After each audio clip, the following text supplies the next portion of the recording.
Well, what is up, my friends, and welcome to another We are here in season 12, week number 3. We've got a what is it? NA console open division match here tonight. My name is Jeff here with Big Sam to get you through all the action.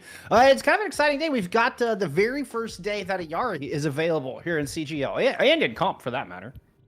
Yeah, and whenever a new hero gets played, obviously the meta is going to switch, the team compositions are going to switch.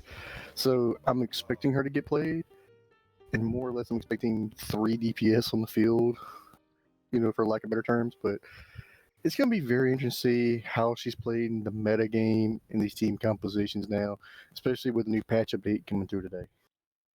Yeah, the healing pylon got reduced from 40 to 30 heals per second. And then the changes, which I think we all expected, that the primary blast of her Sun ultimate can now be blocked by shields. But furthermore, the secondary explosions can also be blocked by shields. So a pretty big buff in the matchup for any of your shielding characters, including Symmetra. That means that the photon barrier now a very viable counter to that Sun.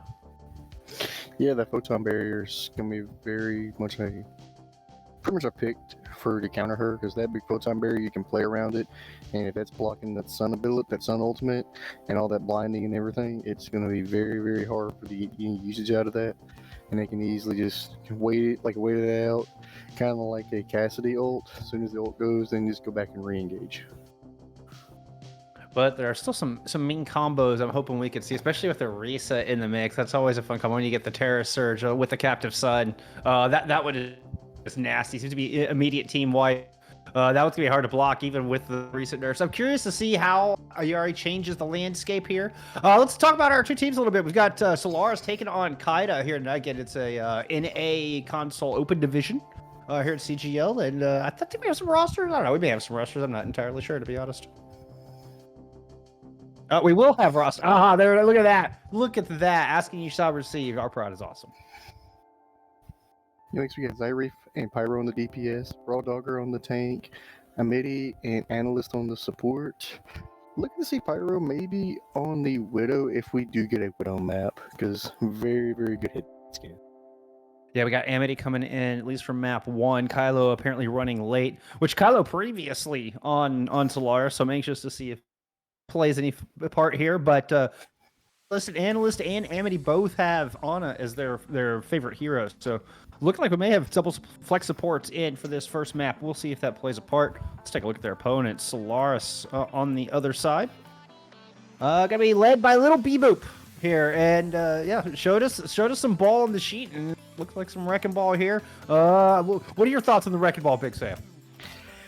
Wrecking Ball is a weird pick. Like, I know it's not the sexy pick per se when it comes to tank plays, but Wrecking Ball, if played well in the dive oriented, or with like a dive, like she slammed the ground, Widow headshot, or a Genji dash after that, it can be very disruptive and get 1 or 2 picks off, and the ball can just roll out, get more health, get shields, then re-engage like that. So it's gonna be very interesting to see if the ball does get picked and on these maps, and can the ball be very effective and get the ult usage they need and get the mines out in those tricky, hard to get to places.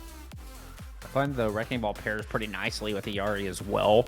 So you can kind of play around the pylon, and the healing pylon has a pretty good range on it. And even with the nerf, it's still very consistent healing. You don't have to worry about targeted shots. So I've seen quite a bit of Wrecking Ball actually in my games and in my random games as of late, and I find that Yari actually doesn't pair too bad. Doesn't work as bad as you might think, despite her so far kind of fitting into the poke category. These are our maps here for week number 3. Not a whole lot of long range here. Maybe once we get to Rialto and Nepal King's Row, pretty close quarter. King's Row is kind of close quarters, but Widow can be picked on that first point. Hounds can be picked on that first point when they go to engage and try to get that point and get the payload unlocked. They can be picked. Rialto, the Widow, long snipers can be picked. Calicio is all over the place and depends on, I don't know what we're going to see. It's going to be hard to predict. But Nepal, I'm expecting maybe a ball dive comp to come in. I can see Diva come in. I can see Wrecking Ball come in. It's one of those.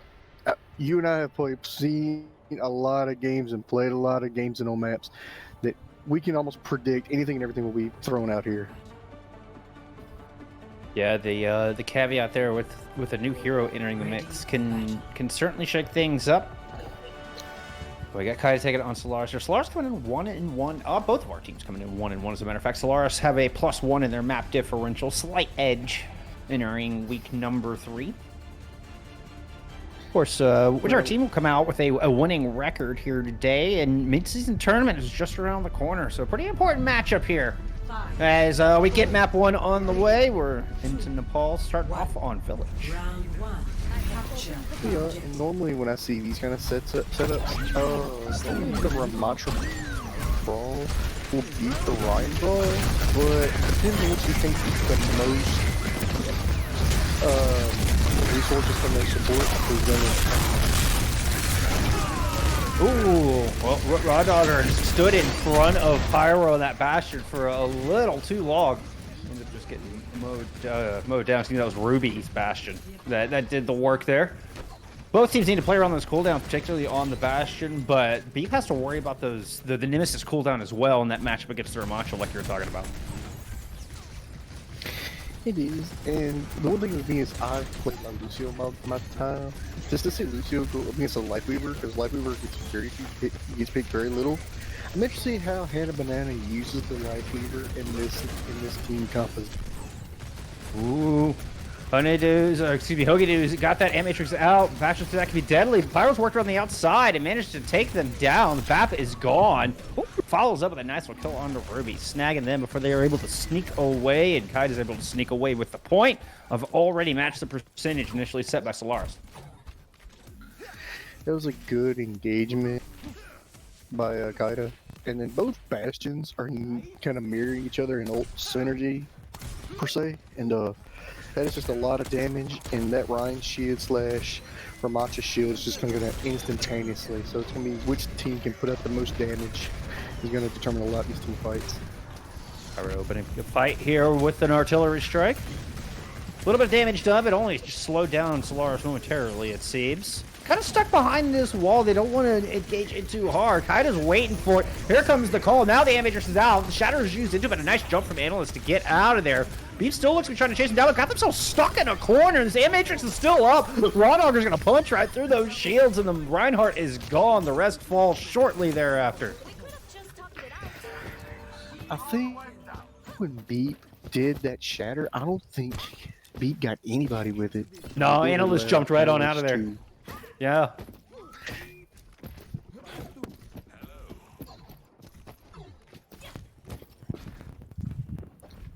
So Solaris coming back in here. Might be their last chance. Approaching 80% could be their last fight. Quick drop down from Raw Dogger under a lot of pressure. Sound Barrier and the Annihilation popped here from Kaida. It's going to be an artillery shell. Both DPS, in fact, using their ultimates, and both are going to find some value. Frozen up, Raw Dogger is gone. Solaris have made their way onto this point, trying to use this wall, see if they can regroup. Managed to grab control and section off the Bastion long enough. Give me a pin here will eventually take them down. Despite a little bit of casualties, Solaris are able to get it done. Still straggling members of Kaida around here, though. Yeah, they're just straggling out. So a team like this just it's going kind of back and forth. Both Ruby and Pyro have done really good with their ults and got a lot of damage, a lot of key pickoffs. The May freezes have been huge. It's just neither team has really made that one big critical mistake yet at all. That was a really nice Ant Matrix from Hoagie Doos. It split the back line up from Raw Dogger completely. And Beep just had free reign on that one. Really nicely done. Even though we didn't see any kills directly because of it, that was a fight. Fight one with just the one ultimate. Yeah, that's what you like. When the team fights, one ult, you win it, and then boom, no casualties on your side, little ult charge on your other teammates. That is a huge team fight win in all aspects, and that's a huge shot coming out. Yeah, Beep has put a lot of people on their backs and is now just going swinging through the pack. And the masses have been scattered. Solaris doing a good job of holding on to this. Working on 99.99 is looking like here, Big Sam. Oh, looks like with this, I'm expecting Solaris to go in there and speed root rush in, and then try to get spark enough ult uses to get the May ult, and then use the May ult to run in there and freeze the point, and then use that to capitalize and win the team fight and win this round. Sorry, working around the outside. There's that Blizzard. Blizzard is out. Zyro's very low. Immortality field forced in here from Analyst, who has an Amage of their own. And Zyro just can't survive. Has to get on that point to keep it alive. The Amage is just falling and not. Pyro trying to make some use of it, but Raw Dogger is just stuck on the objective. Enim's just getting hammered down. And Solaris able to swing this point all the way back. It was looking dark for him, but what a great run there in the back half of that first submap. It was a great run. That's what I figured. They were both teams were actually having like the same idea of we have two Mei ults, just Blizzard on point, and then Mei uses her cryo ability to freeze to stall the point while the Blizzard's going on. And I figured both teams were trying to speed brush in to see to do it, while both Lucios, I believe both of them were close, if not had the beat drop. And I figured they were going to try to beat drop that to withstand it.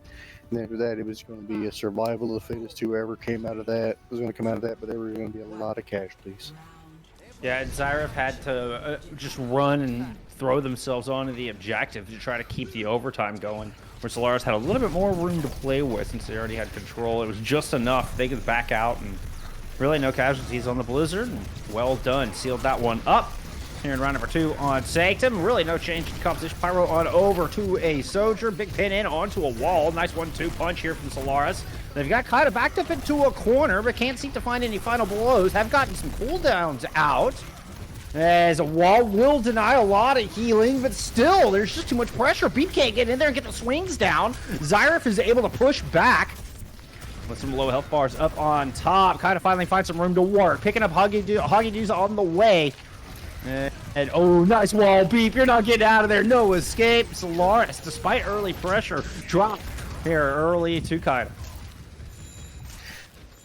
They dropped it. It was just a good back and forth. The first 2 casualties were to Immortality fields, and it was just back and forth. And it was just Mei Ice Wall versus Mei Ice Wall, and then finally Solaris able to get the pick, and then Kaida able to counter that, and now Ruby with a huge pick right there. There's a lot of ice being chewed through. It's just crust ice and slushies right now. It's a big hammer to smash everything down, including Kaida with it. That one got at least 2. Beep able to scoop those right up, and the point, well, right along with it. Yeah, that was just a huge engagement right there. They're paying so much attention to Ruby, shooting at an angle, using the grenade, and then Beat just comes right around, shatters, gets 3 to 4 to the cleanups there, and that's it. Easy team fight for Solaris, and again, huge fire strike. Massive opening pick. Kind of trying to equalize here. They're hesitant to spin ult, and I don't blame them. You don't want to invest in that 4v5 with your BAP not in the fight, and it ends up just being another fight win here for Solaris. It is. Solaris is cranking up the aggression, and Kaida is trying to figure out how we can get around it. Right, the Ramatra does have the Annihilation ability, and that could be a huge role right here. Oh, but Raw Dogger runs right into the artillery out of Ruby. Big M-Matrix as well as a Blizzard. Spark is going to try to respond, but is down so much in this fight. Able to kill one. I think it's Kaida, Banana, and Spark are just the only 2 back there alive. Spark does have that cryo freeze, able to get some of that health back. Meanwhile, there's a duel on point. Well, then Analyst is going to help Zyref win, and Kaida's going to win that point right along with it. Slowly but surely wrestling this thing back. Yeah, Pyro was able to get the railgun fully charged up without having to use an ult, and able to get a lot of damage and a lot just good headshots and good body shots for Solaris to maneuver around it, and then boom, just good cleanup right there. Nice shatter, perfectly timed. Caught Raw Dogger just as they were on the way out. Amity didn't get the sound barrier down. Him and Anna went ahead and invested in that one in. Amity decided to hold on to theirs. I don't know if that was by choice or by force, but either way, Solaris are rewarded with the point. Solaris got it right there, and they're close to taking this match 1-0. They have no ults though, versus Amity is going to have the beat drop, so they can use that to stabilize during this engagement. It might get flipped, but the BAP side of Solaris, the end of Immortality's got to come huge.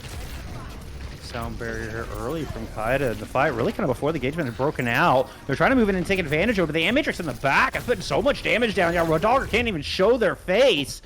Gets taken. Nobody even allowed near the point. And Solaris are going to close out map 1 and 2. I mean, that's a game where like the final score didn't indicate everything. That was a very highly competitive, very closely contested matchup.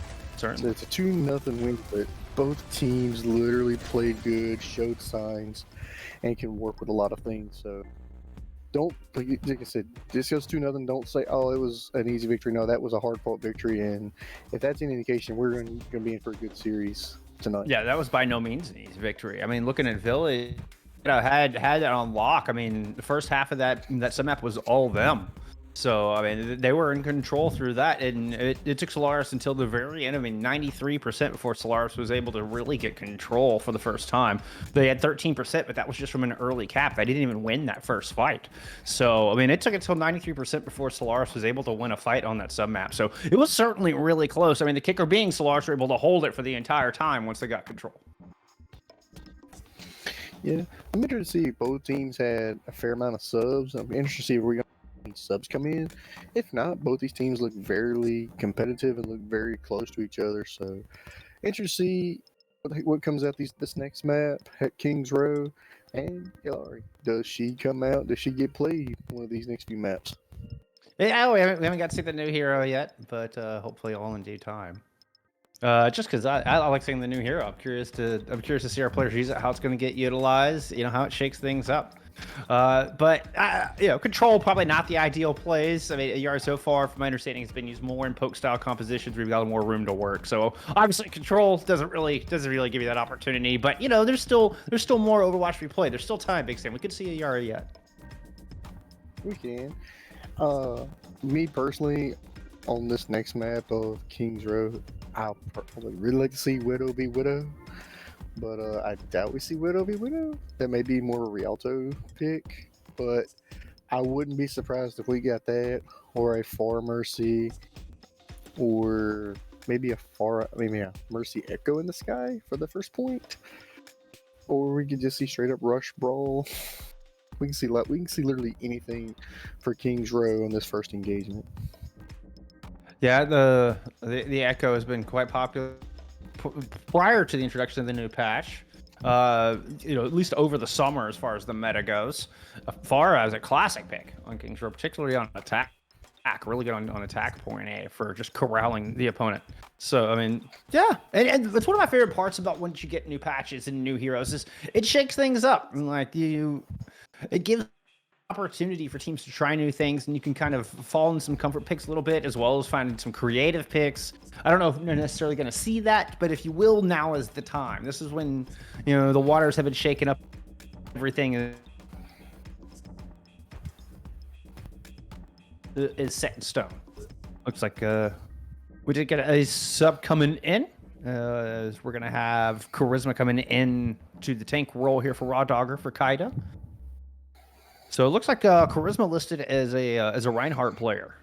So we'll see if that holds true. Could just be a favorite hero. Doesn't necessarily mean that's what their plan is here for map 2. Right. If it's Ryan, we can see the Ryan v Ryan brawl, and it's not like you and I have seen that, since our days of season 1 or 2. The Ryan v Ryan brawl is as old. It's as old as the game itself. That's just straight up. Anna heal me, Lucius speed rush me in, swing giant hammer, may the best Ryan win, and cap point while still swinging giant hammer. So it's gonna be interesting to see if we do get the Ryan v Ryan duel. It feels like the classic honorable Overwatch. Like it feels like that's what they played in development. Kings Row was the second map they developed. Points. You can tell me what the very first map they made was. I didn't ask you, Head Ramer. Keep an eye on chat. I knew it, okay? I would ask the question if I didn't know. People in chat, all right? See, do y'all know? All right, anyway. But yeah, you can't help but feel like Brawl is like the honorable, just classic way of playing Kings Row and Overwatch in general. So it kind of warms my heart to see it coming back here a little bit. Who knows if that's what we're going to see as we get into map 2 for this Kaida versus Solaris matchup. Alright, do I get my Widow v Widow duel? If so, that'd be great. Yeah, like I said, Ryan. Ruby's Ryan, at least hovering, teasing you with it. I'm getting teased with it. This is pretty much gonna be Hannah Banana and Midi speed rush in, and then Beep and Charisma just swing hammer, and it's gonna be which Ryan gets the most resources, which Immort is more clutch, the Bab's healing at an angle. But if Ruby can get a early pick off or like a massive like big blow to somebody, like a good chunk of health, that could open up a lot for Solaris. So I'm interested to see where the Widow's gonna try to start to shoot at. Yeah, I'm interested to see if Ruby sticks with the Widow, if they're just kind of, look for a couple of shots out of the gate, and then we're going to get the swap. They're going to go ahead and mirror. So it's going to be the main Bastion on both sides. Oh, man. And heavily have to play around that Bastion cooldown. When the wheels are down, you put out so much damage, which can just shred that shield. So Kaida have to choose very carefully how they work their resources as Solaris approaches. Is getting closer by the moment. Look at this rotation. Kaida's just going to speed all the way around. Little do-si-do here on point A. Nice wall, and Solaris grabbed the first kill. Very important kill at that. Main tank down here for the defense of Kaida. Solaris now look to have a lot of control as they move into Hotel. Yeah, the biggest thing with OW2 right now is the tank play. Once your tank goes down, that literally is pretty much the end of the fight. And as soon as Charisma went down, he just went off. He just went ham and able to get the cleanup of the 4 straight picks and literally go up to a 90% chance or 90% ult charge. So this next game, don't be surprised if we get a shatter or maybe quick shield and shatter. He just needs a little more fire strike and he'll be ready to go. You can see Ruby hovering directly behind, pushing way up. Charisma wants to get aggressive, gets blocked out from a little bit of healing, tries to do the same with the help of Zyra. And Kaida are able to slowly just kind of hopscotch their way up there. Good use of cooldowns, and they just took away all of this from Solaris. They did. It was mainly the pick on the pad, I think, started it all for Kaida. And there was a 5v4, then the Bastion just mowed down that shield, and it was just so much pressure that it forced Solaris. But Solaris just responded in a big way. There's no disengage. Kaida just have to hold behind this amplification matrix and hope it's enough. They're going to invest the artillery on the Bastion as well. Thief is able to muscle down Zyref, not for a Blizzard Windman available. Kaida looks like they want it back. Ball's preventing it. Eventually that wall comes down, and Kaida beat a hasty retreat. And then that time, they did use the ult. I think they finally opened up things so Solaris can start pushing. But Charisma has their ult, so Charisma could easily, turn around and do the same thing, get the shield off, shatter, maybe not may wall behind it, and usually get some picks right there. Yeah, it's an offensive Blizzard from Spark that really opened up that fight, and Charisma got caught in a bad position once again. Solaris are doing such a good job of isolating the Reinhardt. And just everybody turns and focuses. I mean, you can see there, very important ultimate from Spark. Well used, well planned here from Solaris. With the point B.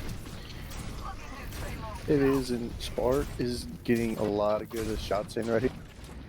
And, they cap this with 5:17 on the clock. That is massive time bank right here for this part of the map.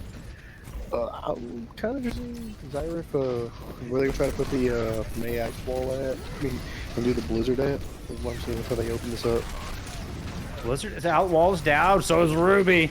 Target is right along with it. Quick 2 picks, make it 3. Nope, no, didn't quite get the 3rd up. Just 2 picks, but that's enough. That's enough to draw Solaris back. It is. Just when you get the 1 or 2 key pick off, that's enough for the end of 10 fight. And like I said at the beginning, you were 5:17 on the clock, you had an eternity on there, so not even a minute's been off the clock and they've already pushed it a little bit. I mean, earlier artillery strike to start things off here for Solaris. Both sound barriers at the ready. Kaida just backing up away from the Bastion. I guess Ruby put wheels down by the reaction there from Charisma. Here comes the artillery strike from the defense. Neither team gonna drop their sound barrier just yet. Hogoju's down. Solaris may not want to invest anything into this. It's Pyro rotates around the corner, mows through the shields, and looking for anybody vulnerable sitting behind it. Found Ruby. Yeah, right now it looks like Kaida's getting some momentum going, and they're starting to put a stronghold on this defense right here against Solaris. And I don't see either team really swapping off anything. They both want to continue the mirror match, so it's pretty much going to be which abilities or go against which abilities, their cooldowns, and the synergy going on. You see, both teams still have beat drops they have not used yet, which is very surprising. It's like a can of chicken as far as the sound barrier goes. Neither team wants to use it first. Ooh, that was a great wall. Yeah, Ruby was caught in a really tough spot. Beep was trying to bail him out with that shatter. I don't even think the shatter hit anything. Trying to just back out now. Solaris don't want to push in with that massive source of damage. Yeah, I don't think the shatter got anybody at all. It was like maybe one or in an angle, but kind of a very bad shatter on the side of Beep. Where Charisma can easily counter. As we got 3 minutes on the clock, it's still anyone's game right here. Yeah, and this Ant Matrix has bought a lot of space here for Solaris. They're able to work around in this final corner, start setting up, put guns down range here. Binda fits a pin. Sound Barrier to chase down Kaida. That's a pin from the other direction. Sound Barrier and Amity, they're able to boot Beep into the bottom of the map. Oh, that's a lot of Bs, and it might be enough to stop Solaris in their tracks. Well, with the Blizzard on the back of it, might as well add one more B-name ultimate into the mix here just to put a stop to Solaris. Yeah, that was just both lines went down, and then it was just an all-out massive. I mean, just people falling off and booped off the point left and right. And right, they're close. Solaris is close right here at the very end, so let's see if they can push it. Here's Beat the Shatter. Yeah, Charisma's just gonna get splattered against the wall. Ant Matrix on the very back. It's just enough for Analyst to use. Trying to get double heals down. Shots! Up Hannah Banana, but it's just a consolation prize here for the defense of Kaida. As Solaris will complete with plenty of time in the back. Yeah, they had, what, 2 minutes left? Yeah, 2 minutes, which is not 2 minutes bad. exactly. Yeah, not bad at all. That's a good starting attack for the next map, for the next round, if there is the next round. So good time bank, good solid to get started, especially if their attack starts like it did last time. You know, what did it take, 30, 45 seconds? So yeah, 0.8 didn't take long at all. I'm assuming both teams are going to mirror each other again. That's what both have literally done a lot. But I do want to see if Pyro wants to go Widow, maybe try to get one pick, and then probably swap off to the Bastion, is what I'm thinking. But we shall see. I loved how Kaida tried to make that rotation. Yeah, it didn't quite work out for him, but it's a bold play. Like, they're trying to make a play. They're trying to set the pace. Solaris read it and counter-rotated perfectly, but that makes me very curious what Kaida are going to do on their attack. It makes me think that they're not going to just go the standard route, right up the gut, the same old thing you always see. Wouldn't surprise me if we see Kaida take some funny rotations, maybe use the high ground, maybe try to rotate all the way back through house. I'm curious to see what they have in store here for us. Yeah, I'm assuming maybe one shot from the Widow, one little spy, and then switch off to Bastion. Yeah, I'll already switch off to Bastion and take a shot. I'm guessing they're going to try to maybe speed rush in, see where they are, try to engage with a fire strike or a Bastion turret for them, see if they can open up with some massive damage. Defensive setup is interesting. Solaris holding on the outside of the statue. I believe that was Hogajuice up top. Was putting some fire down, but kind of able to slowly work their way in. Early use the Immortality Field in response to the wall out of Spark. Beep's still going to move in, see if they can find anything here with a few hammer strings. Maybe get some ult charge, 85% already towards that first ultimate compared to the 35 on the other side. That is a low charisma and a great wall coming out of Spark. Amity just gets flattened, and Solaris are pressing forward and have ults already. Yeah, that was just that when Beat was like 50%, I think, and Beat did a fire strike while Immort was up.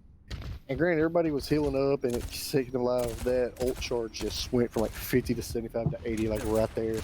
Then when both melee rolls come up, it got from 85 to 90 to 100. Now here's the shadow coming out.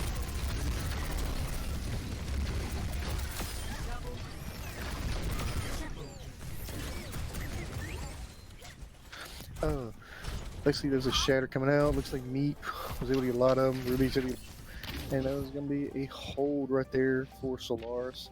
It's Kaida now It's going to keep the same setup, but it looks like I'm expecting analysts to maybe open up with the window, try to get some damage to the window, try to do the zoning technique, and try to see what they want to try to do. And Solaris uses their window opportunity right now.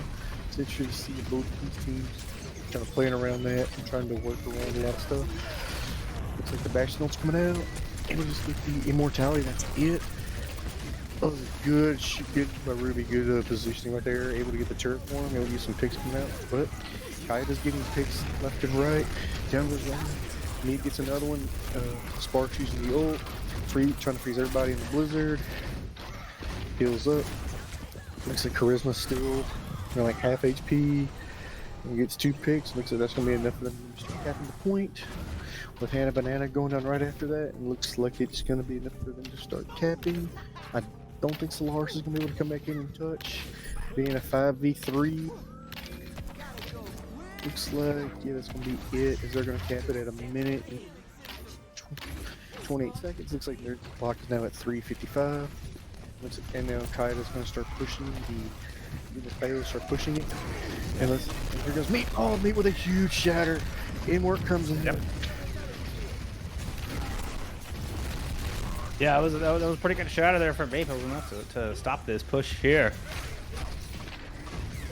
And Zyref certainly disastrous for Kaida as they try to make their way past this first archway. But they've got a lot more in the tank than Solaris is at the moment, I will say. They do have a lot more in the tank, but Solaris did have a bigger time bank, so that will probably play a difference. And again, these Bastions like Pyro and Ruby are just getting massive damage coming out left and right. Yeah, Beef was able to force out Immortality Field all the way in the backfield, although Solaris had to use one of their own. I was initially very worried, but that actually worked out well. Solaris able to back up to the corner and rotate their cooldowns nicely. The Bastion was down. Here comes the respawn. Couple ultimates at their back. Kaida starts surging forward. Nice wall. Huge shatter coming out of Charisma. Oh my, as everybody plastered to the streets of Kings Row. That was nuts. That was a 9.5. That was nutty, man. That was the shield went down for B. The May Ice Wall was behind them. The Shatter came out, and as soon as it came out, they got the Immort down, then the Fire Strike, and then the Charge, and boom. Good synergy right there. That's what Kaida needed to get some momentum going and try to push this point, and try to get this second point right here, and try to see if they can match them in time as best as they can. I'm still reeling, but I think that one sent tsunamis through Busan. Oh goodness, sound barrier reduced early here from Kaida to try to finish this off.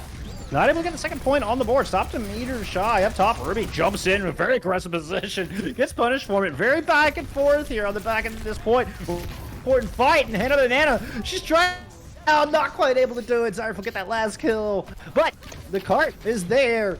And Kaida able to cap with, I mean, there was only 2 of them left on that point. They able to cap, but they got 3:10 on the clock, so they have a minute and 10 seconds to match the time or beat Solaris's time, and then the worst time will go first on overtime. And I'm gonna say both Blizzards. Which one comes out first? Which one gets more impactful? A huge Blizzard to start from the defense of Solaris. Get at least 1 on the back. They do lose Spark on the approach though. So both teams missing a DPS. Amplification Matrix out from Kaida way far back. Just for the double healing up front. They can really focus on the tank battle here. Oh, that shield's gonna get shredded. The Blizzard is just in time. Sound barrier out from Hannah Banana, able to keep everybody alive. Ruby will eventually go down, but not before 2 kills are picked up here from Solaris. Beautifully played sound barrier from Hannah Banana. Oh, and his shadow on the back of things to clean things up. Oh my goodness. Oh my goodness. And during that engagement, Spark switched from the Maid to the Sojourn, and already 45% ult charge. That Sojourn's paying lots of dividends against this backline right now. So Spark is kind of a difference maker right now in the Sojourn, and Solaris will have a better time going forward if Kaida don't cap it. Oh, the Solaris are really good at this. The Windscar combo, the AM Matrix with the Fire Strike. Until they plan that. I mean, that was a 3-2-1, and both are up immediately, and that's Amity down. Time eating off the clock. Here comes Charisma back and has a Shatter ready to go. Last one was absolutely gargantuan. Needs another one of those here. Slowed a little bit by the Disruptor's shot, but now speeding forward comes Kaida. Shield up both of our sides. Mental Cave. Artillery strike out. Falls into the back. Shield up as Charisma wants to let everybody get back in position. Nice block onto the grenade there from Ruby. Charisma wants to rotate around. Not liking that. Doesn't want to run directly into all that Bastion fire. Okay, decides to go right back up to main. All right, looks like this is the route to go now. As they try to find some room to finally throw down this Earth Shatter. The Ant Matrix up, that's the go signal. Finally, the light turns green into the back cut, a vulnerable spot. The Shatter is good, worth the wait as Ruby just gets cut in half by that fire strike. And it's gonna be a sound barrier out from Amity. As Kaida are looking to close this thing down. It's just Hannah Banana left on the point. This cart will drift in. Time still significantly lower than their opponent, but Kaida will get some attacks here in the extra innings. Right, they were able to get it, but they have a minute on the clock. The problem with a minute is it's pretty much a Tracer / Sombra, go scout, come back, and then you pick your team and go. But then you got like no time, so it's like a one fight. You gotta win it. If not, you're not gonna get anything. So this is either gonna be like something like that, or it's gonna be a spy, what they got, go from there, or it's a straight up rush, get on the point as fast as possible, try to get 1 or 2 pickoffs, maybe run that choke point, and then try to get it because you have a minute, you blink, and you're in overtime while you're attacking if you're Kaida. Yeah, you're also not guaranteed ultimates either. So I'm curious, like you say, you might be able to get 2 fights if you play it real fast. You can see Solaris not making any changes defensively. Kaida's showing us something a little different out of the game. Flash and some Orisa, still a lot of time to change that up, but it's an interesting prospect. One we've seen a lot in the recent meta, as a matter of fact. Oh, we got a pause call. We pause? So we got a pause call by Meep and everybody else. So let's see what the pause is for. Oh, not sure what. So there we go. So we shall see. That was going to be an interesting setup with the Sojourn, Widowmaker, and the Orisa. If that's what they were going to come out with. I doubt it, but that would have been a very interesting composition to come out with. Because Widow alone can win you a team fight with cheeky angles. And then the Sojourn with a charged up railgun can, slide jump around, and maybe do a flank shot. That would have opened up a lot if they were to go with those, but we shall see with the pause and everything. Well, I mean, and even still, we might see, even if you only see the Widow for a shot or 2, it could be enough to open things there. I mean, I'd imagine that they would swap things up. It's be such high value if you could get, especially an early pick right out of the gate. Like, you got to try, right? Like, give it a go. Yeah, you do. I think we all remember the Sure4 play where he just went Widow and just got like 3 or 4 picks right there. And I think that's the reason a lot of people are like, do we want to try Widow right here? You can see the high ground to low ground. You could see everything. You can kind of do some shot calling right there for your tanks and supports. So it's going to be very interesting to see what Kaida does on their attack with a minute on the clock after this pause.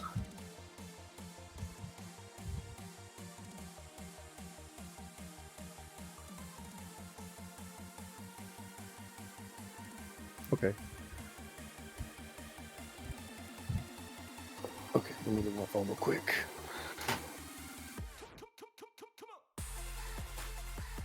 I'm gonna pull some stats up for you guys real quick.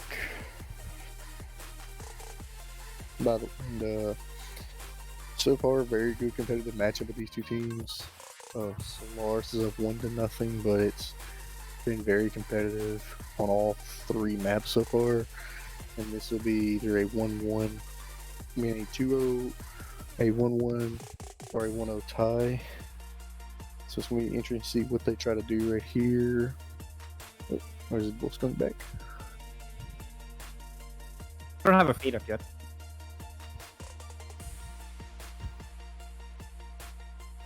Okay. Looks like as in the back, we're getting our they were getting their pause sorted out and working on it right now. And so far, Charisma has been doing a lot. And those shatters have been outstanding.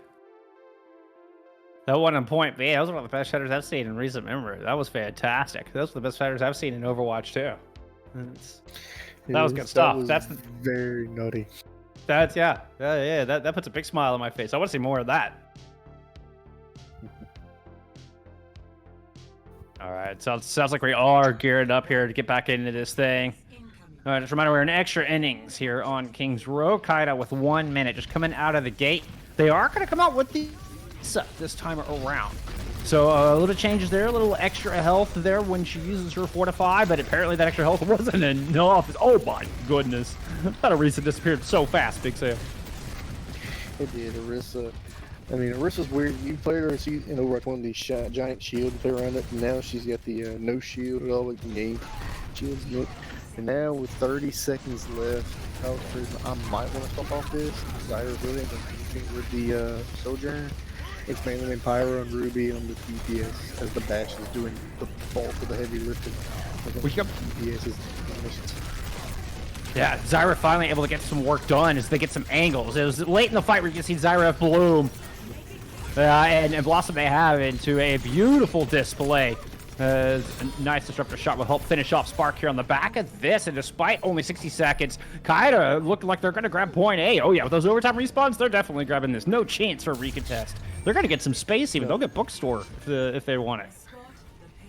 Yeah, they're going to have a lot of space right here. And Charisma actually, when got settled in and more comfortable on the Orisa right there, just looked completely different versus the Rhine, and was just able to just capitalize, use the abilities, pushing everybody around, fortifying to keep up. So very good by Charisma. But Pyro's about to head ult. I'm guessing they're gonna shoot through the analyst shield, and Pyro's gonna ult and try to kill people in the back line. And the M-Matrix put a lot of hurt on people, sitting at about 150. I mean, you can't stick their head out. It means Kaida's just throwing fire into that backline. Here comes a response from Solaris, and our artillery strike is going to really disrupt and devalue the Solaris amplification matrix. Beef even gets caught out. Some return fire. We'll take Pyro out of this fight, and Solaris are looking to hang on despite missing a tank. And artillery strike on to this point will find Zyref. Kaida have no choice. They have to just stay close, active, which means distance of that ultimate. Nevertheless, Kaida are able to by a thread, somehow surviving long enough to keep this cart moving.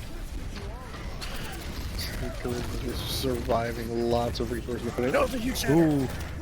Yeah, Analysts went down by that, but they're not able to find it. Ruby eventually picks it up from both teams here. And it's an overclock from Zyref in the back. And try to extend this from Kaida. See if they can tie up this series. Oh my goodness, it's been an outstanding push already. Still 100 rail. There it is. Nice shot. Honeydews goes down, gets the business into that rail gun. And Kaida continue. Keep the good times flowing. So far, Charisma, I think, playing better on the Orisa versus Rhine. Looks like a completely different tank. This looks like a completely different offense from Kaida versus the last round. And Zyref is doing so much damage as the soldier. Pyro switches over to Sombra now, which is going to be very interesting. Ruby switches over to the soldier, and Beep switches over to the Doomfist right now for this next engagement. Yeah, I think Pyro's swap was exact response to the Doomfist. Manual hack on the Pyro. Oh, Spark with the overclock. Top, a nice shot out of the gate. Finds Zyref. But with Beep down, Solaris' options are limited here. They're relying on this DPS to keep this space, to be a threat. Big Javelin and Spark has to just slide out. Use those cooldowns to escape, get the heck out of dodge, and Kaida happily move forward and claim this corner. They're going to come into the corner, and the Sombra is behind, and Sombra can hack. And, yeah, that's a nice little flow there from Spark. That was mean. Charisma down low. He's going to go up Terror Surge at about 100 health. Not advised, and that would be why. Friends, Ruby is able to just Helix rocket to that. Put a stop to that. Zyref is here in overtime. See if they can muscle out any more meterage. Pile it on to the massive cake here on top. I mean, this thing is already a wedding cake. There's whipped cream and cherries all over. This is a massive, massive, gorgeous thing that has been built here from Kaida, and well, it looks delicious. I think I just want food now. Now I just have a sweet food. And now Charisma switched over to the Wrecking Ball, everybody's favorite character. They use the attack visor. Comes up from Ruby in the backline, and that should do it right there for this engagement. Yes, that's going to do it for their spawns right there. Eventually, we're going to get ults. That was as far as that was going to go. That was pretty much a 30-second foregone conclusion. But what a push! You're right. What a push by Kaida. I think when they switched over to the Orisa, it just became like a different team, like a different kind Sojourn of as well. composition. Like, and you were right. It started So off really slow. Like it did was at first, it didn't look like it was doing much, but man, Zyref really turned it on with that Sojourn. it did, and then Charisma just got a lot of usage out of the Orisa. Got a lot of picks, got a lot of damage, a lot of pushing around. Like, and I'm not surprised they're going to go with the those two picks again. It's just what Pyro's going to do. It looks like, yeah, I don't think Solaris is going to stay on the Zarya. If it does, I'll be very surprised. Reaper, I could see Spark on the Reaper against Charisma, and maybe Pyro if it's going to stay Bastion. Or Ruby, I'm interested to see, does one of these two DPSs stay on the Widow and try to get a body shot, try to get the headshot, try to at least maybe start it off like, hey, oh, they're at this location, or here's a good shot, or maybe even just the chance of a headshot and go up 5-4. We shall see. I mean, we know they're not going to stick with this for long. I'm curious how Solaris adjusts because the Orisa change, oh man, the Orisa Sojourn change, huge from Kaida, and they're sticking with it on the defense, rightfully so. So what does Solaris do? It's a Zarya look? My goodness, they are pulling some out of left field here to try to make something happen in extra innings. Right, I've never seen an Orisa battle of Zarya before, but it worked just then. It's a good counter. This could be the opening they need. Yeah, Charisma dropped down way too early, just threw themselves into the Lion's Den, just dropped right into the pack of Solaris. So they're going to grab point A pretty quickly on the back of that. Kaida, looks like everybody else will get out, so they'll be able to hold a little bit closer here for this next contest. Should be a good fight here in the point A arch.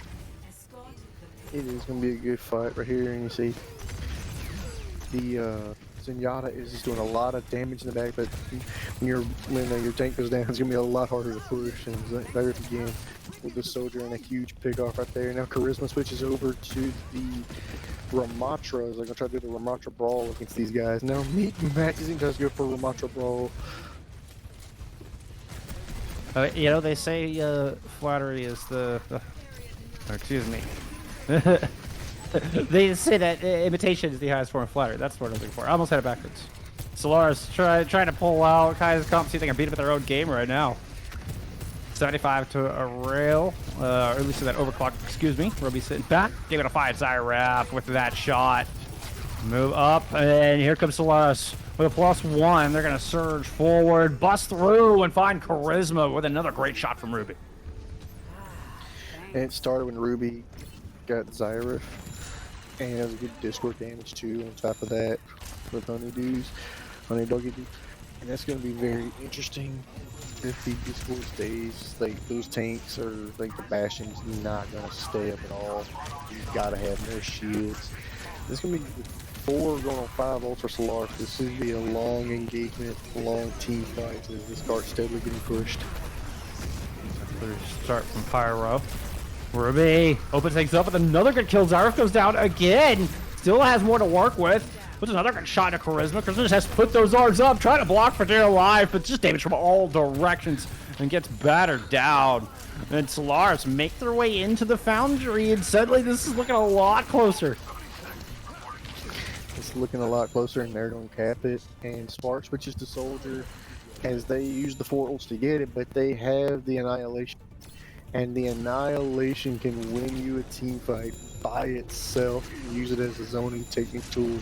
So kind of maybe force to back up right here. So Solaris can use this to get some space and try to come around this corner here. And it's going to be very interesting to see which of these two can make the first big mistake. Charisma not far away from an Annihilation of their own. As our two Ramatras go face to face. Here comes Beep. Gonna go ahead and pop that ultimate early. Mortality field, take it down. Beep is low. Charisma got theirs up quick with the overclock with Zyraf. They are able to force Solaris back. Kaida tying up this series with a down to the wire King's Row. Holy cow, that was close. And here's your favorite shatter so far from OW2. It's only second, but this is what I was thinking of. No. Charisma got the shatter I was talking about. That was just awesome. Is what that was. We missed that on stream. That was amazing. What a gem of a play. What a perfect play of the game. I'm so glad we got treated to that. We did. We got treated to a lot of good plays so far with these two teams, and it's Bro. only 1-1. We still got Rialto and one of my personal favorite maps that everybody looks at me weird for saying, but Calicio. Then after that, I'm not sure what the fifth map would be if it is 2-2 tied, but I have no idea what to expect. Who's going to win these next two maps? As these teams look dead even, as far as I'm concerned. I think we're going to take a little bit of a break before we get into that. Like said, Rialto coming up next. We'll have the continuation of this map 3 right around the corner.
Got lots of love.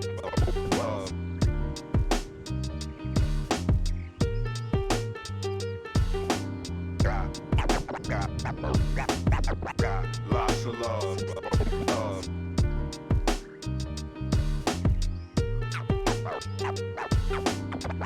Got lots of love. Got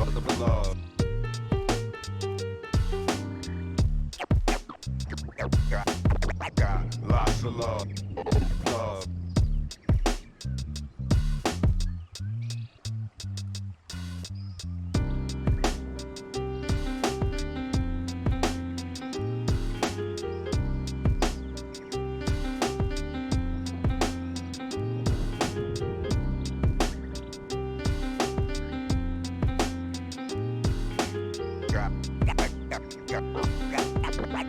lots of love.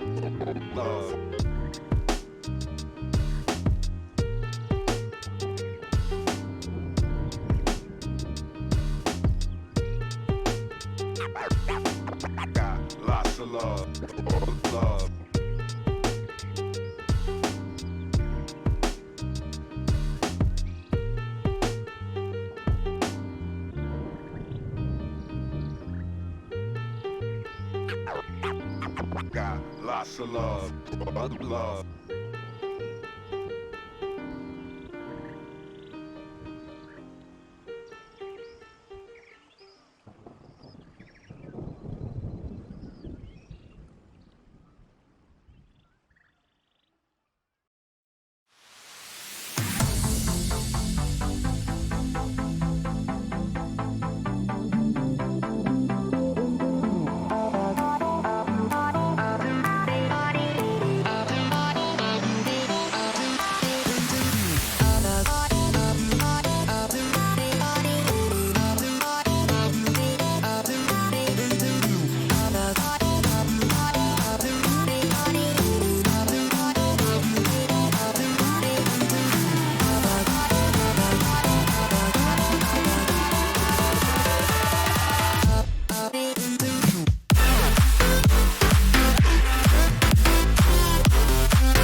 All right, we are back, tied up 1-1 here in our console NA open tier matchup.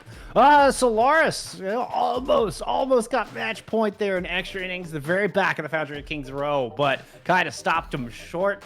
Their 60-second push to get 5 points on the board turned into 6, and willed that big goose egg there, their map score turned into a 1. All tied up, headed into Rialto. Yeah, it's 1-1, but the score indicates a lot. Like, both teams are equally matched. It's been back and forth. It hadn't been dominant on either side. It's just been good, solid, fundamental plays from everybody, in particular on both teams. But now we're in Rialto, where there has to be a winner, and this is a straight-up escort map.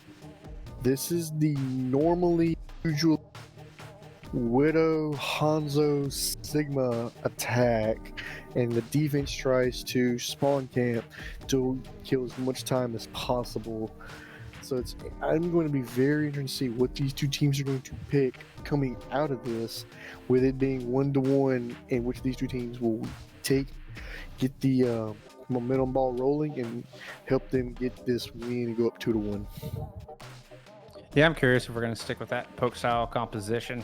Headed into Rialto. I mean, there's definitely some big long alleys to work with. But there's also a lot of high ground as well that can, lend itself to the mobility characters traditionally associated with the dive comp. Of course, talking about, Tracer, Winston, those kind of characters. But again, new patch, new hero for the first time, playable in CGL tonight. And we have yet to see her still. No Ayari, and doesn't look like that's going to change. Solaris coming out on the defense to start things off. Showing us a bit of a dive comp, though.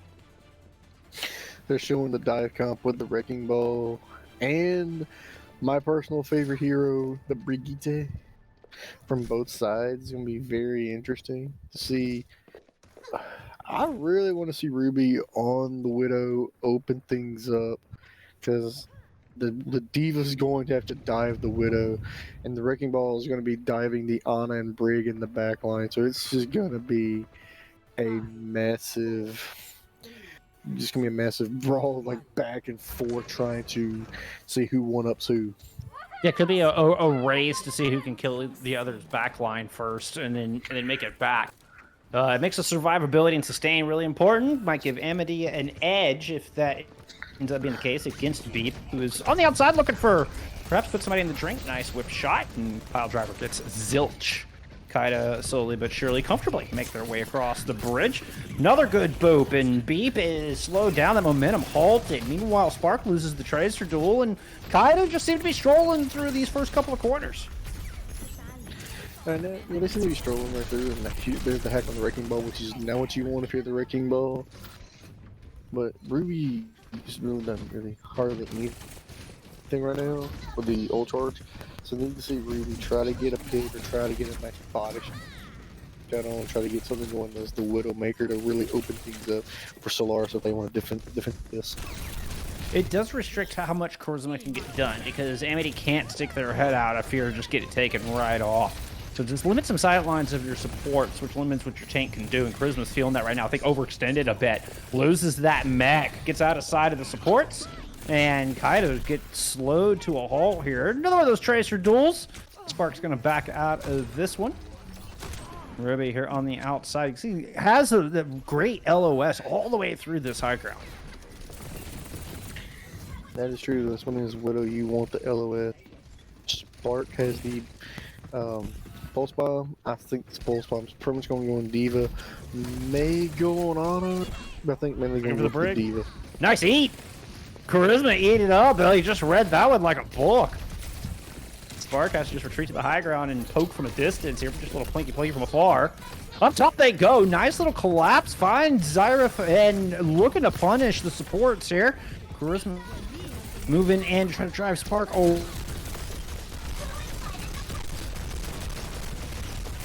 Just on to Charisma up top.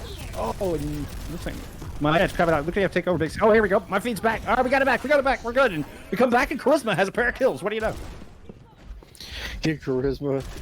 Got a pair of kills right there, and looking very good. I think Ruby's probably going to swap off the. They're going to swap off and go Samba right now. Meat gets taken down. This is probably the first point for Kaida, but Overall, good engagement by both teams. Very evenly matched plays by both teams so far. Yeah, and Old Bank's looking about the same. Both teams spent about the same amount there on point A. It did cost Kaida quite a bit of time. Now Solaris stationed up in the high ground, looking for a place to use these mines. Tech there to get the up high ground pile drivers. Self-destruct used there from Charisma. Get that mech right on back. Kind of trying to set up here, but Solaris don't want to let him get in any position to use this EMP. He goes down early, and Pyro still seemingly a non-factor, not able to find a good spot to on this big ultimate. Reef is in a bit of trouble. Excuse me, Beep is in a bit of trouble there, and does go down. Zyra finding that final blow. It is right now. These Discord orbs are doing a lot of additional damage on the side of Solaris. That's why Charisma got D-Mech, so he's had to self-destruct away from everybody. There's the Transcendence coming out, but I would expect them to maybe swap off the Zenyatta, but looks like Solaris is doing good, but it's just thinking like the big play to maybe stop this right here. Oh yeah, the EMP setup finally comes through, and it's immediate just assassination of the backline. No sustain left here for Solaris on this defense. This should be a point B cap.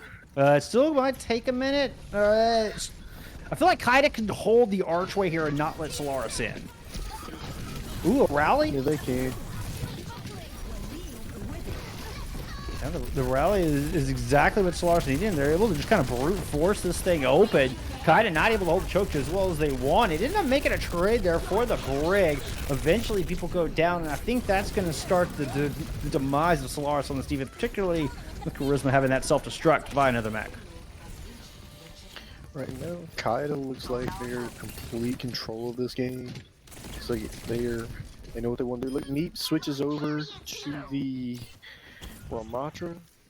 Hoggy switches over to the Baptiste. Spark goes to the May. It looks like Hannah Banana going back to Lucio, going back to what they ran map 1.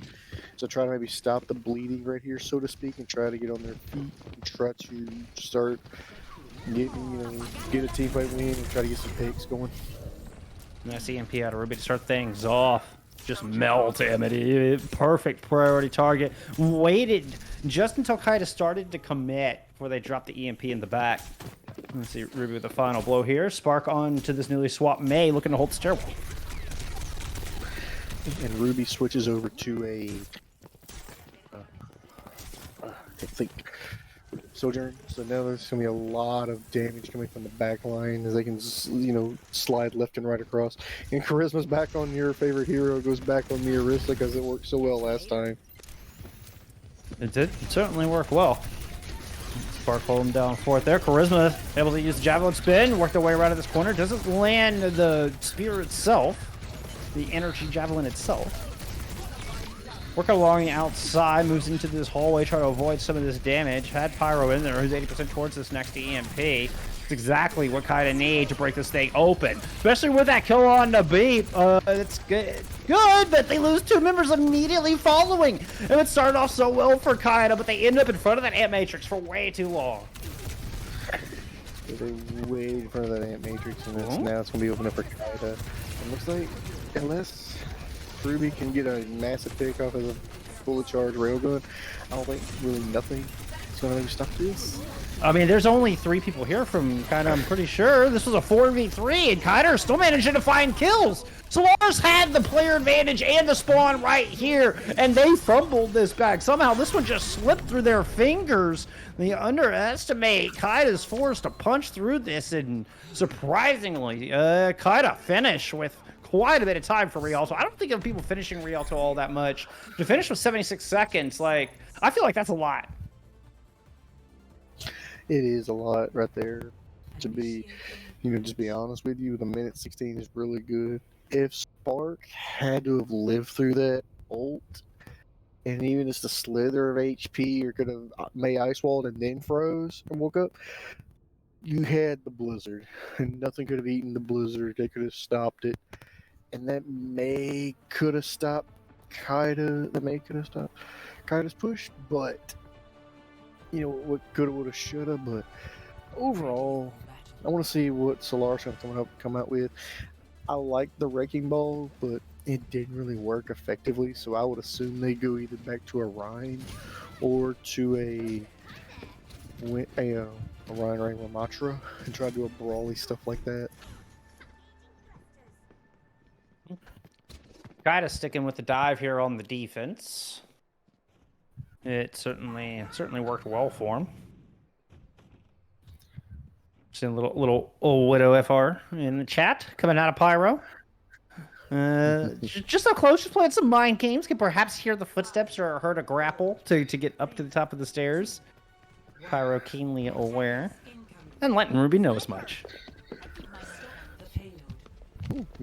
Beeb is coming out on the Winston. Very interesting pick. I guess to try to dive and get the Ana and get the Brigitte.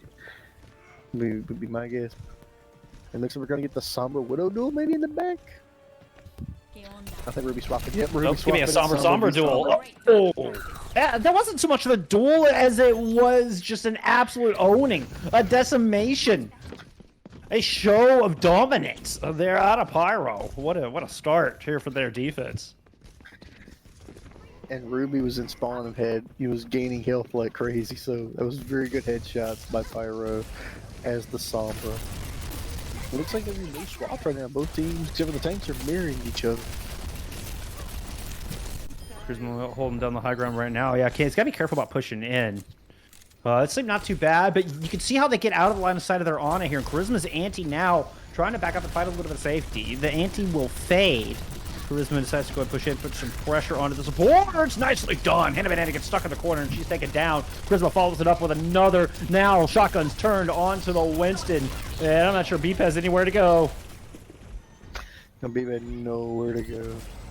So on this next engagement, I don't think there's any swaps. So down goes Spark in a battle of Tracers. And Meat switches over now. It's a full-on mirror, but Charisma's got the self-destruct. Don't be surprised if he self-destructs on point. Typically, I mean, she's 650 health. Which, I mean, absolutely. It's a great, so you're not looking for kills, you're just looking for sustain. Kaida controlling this high ground. Solaris have to take it away. They can't let Kaida control both of these sets of high ground. But, I mean, Solaris just trying to push down low. They're going to work underneath. That's a big Pioneer in the back onto the supports. Beautifully done there from Amadou, who's close to a nano. Charisma up top. Puts damage down, but try to feel back here. Calls of the Sombra in the back line. Tracer as well, both dealt with. No worse for wear. Kaida are standing tall and still have control of this all-important high ground. Nano boost thrown in. Charisma gets slept out of it, though.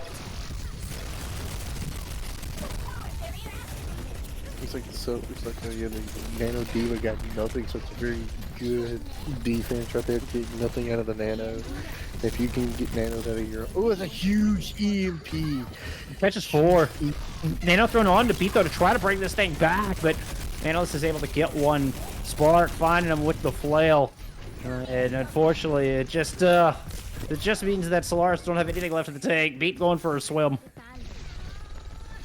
It looks like they're gonna try to regroup, figure what they want to do with a minute left on the clock. Because if they don't get it, Kaida will go up 2-1 and have a lot of momentum after this dominant showing going into Coliseo.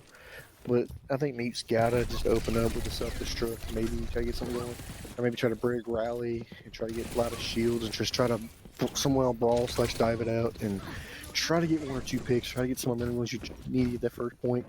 Because if not, you don't want to lose all the momentum going into a map being down 2-1.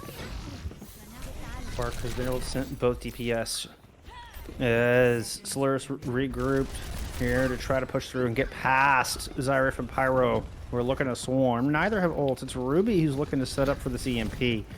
Again, it's all about the high ground. Solaris have worked underneath the inside. They've surpassed Wood. Now they charge up top. Bayless is in a lot of trouble. Yeah, with the help of the Bio Nade. Beats will take them down. Both supports falling as a matter of fact.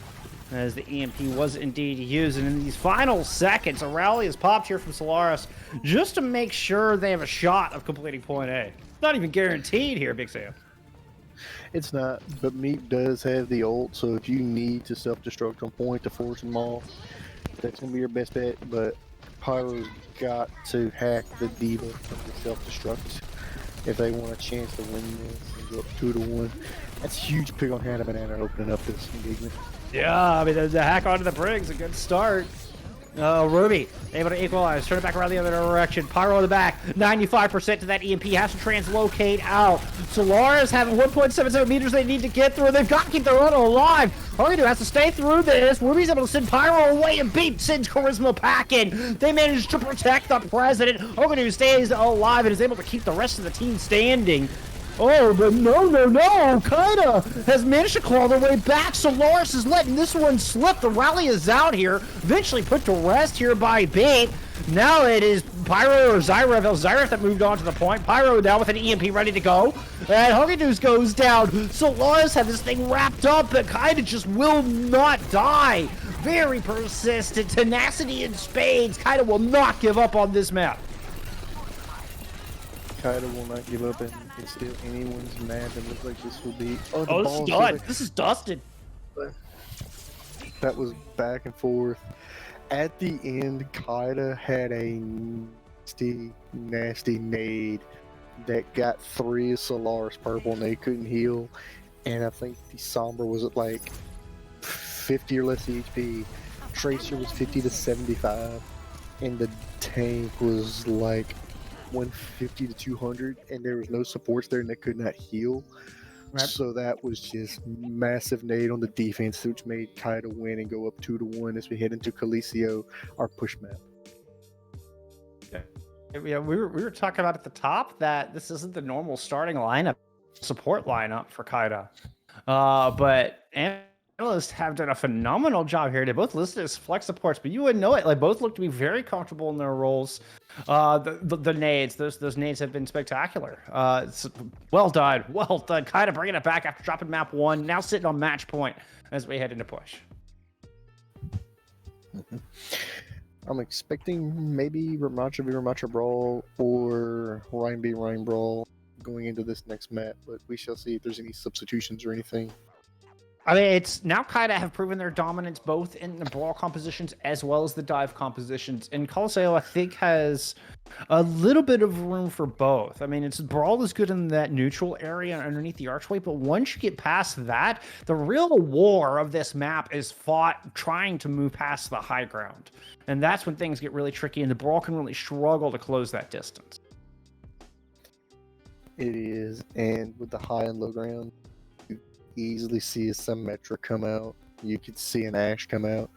You could see Pharaoh Echo come out. This is one of those maps where anything and everything of a team composition to a hero can come out and be played at some point during this match, whether it be offense or defense. So everything's all on the table. Like anything, any team composition can be picked between these two teams in this map. Well, we are going to get a bit of a substitution, so that might kind of lend us to what we might see as Rawdogger is coming back in the tank role, subbing in for Charisma, who I thought has done a fantastic job in both styles of compositions, both the brawl we saw in King's Row and the dive. Charisma looked great, but you know what? It sounds like Kaida has a plan here for Coliseum, so we're going to see Rawdogger, who was playing on our first map in Nepal, come back in here for map 4. Any other subs, or is that the only one? That's the only one that I'm aware of. Yeah. Oh. Would you believe I just had the CDC calling me? The CDC was just calling me. Yeah, so my phone. They called me a couple days ago, looking like I wanted to do a survey, but I was driving, and I was like, I'm driving right now. So they're like, we'll call you back. They literally just called me. I don't know if y'all heard my phone ringing on the mic, but that's yeah. Yeah. How often do you get the CDC call? The first time when they called me, I was like, what the hell? Like, I don't normally talk on the phone while I'm driving. That's not like I'm a big, like, don't touch your damn phone while you're driving person. But I saw the CDC calling me, and I was just too curious. I was like, what the heck is going on? So anyway, sorry, I digress. Just small story. They just called me back. There you go. You could have told them to tune into CGL and watch this amazing game. I don't know if that would quite fit their survey, but you know, maybe I should have. We did get a. What was that?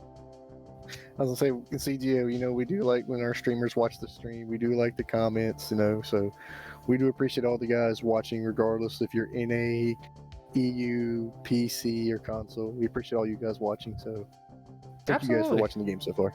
Absolutely. That's why we do it. We enjoy everybody hanging out with us here. Yeah, we have had a bit of a DC, so we're waiting for somebody to get back. Still kind of waiting on word for that. So while we wait to get them in here, let's just go ahead and throw it a quick intermission, figure this out. When we come back, I'll say it. We'll see you there in a minute.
Let's have a bit of fun till I downfall.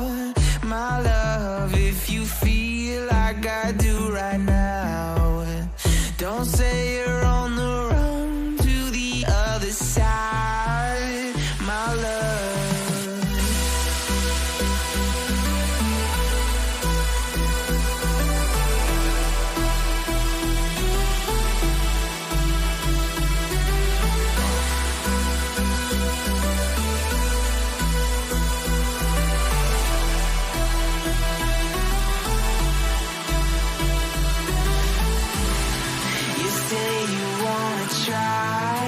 But you never do. Sugar, there's a reason why we lose. You say you wanna cry, but you never do. Sugar, there's a reason why we lose.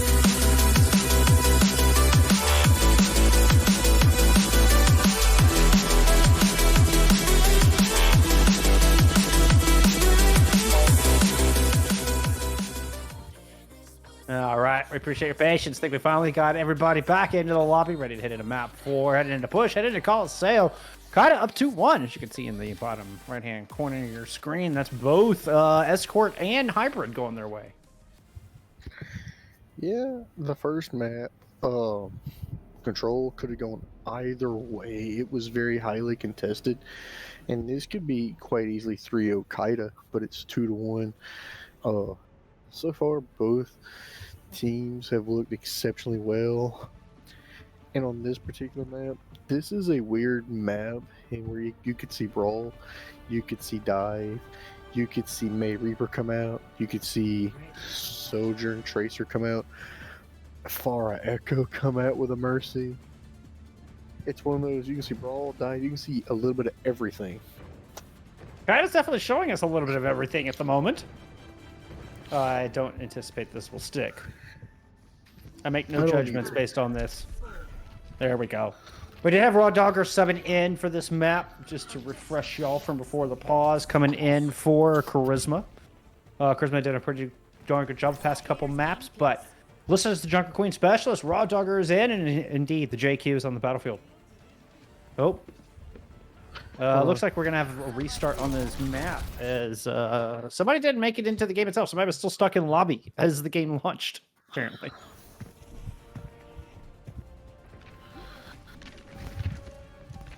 So, we'll get a little bit of a, we'll get a little bit of a deja vu here.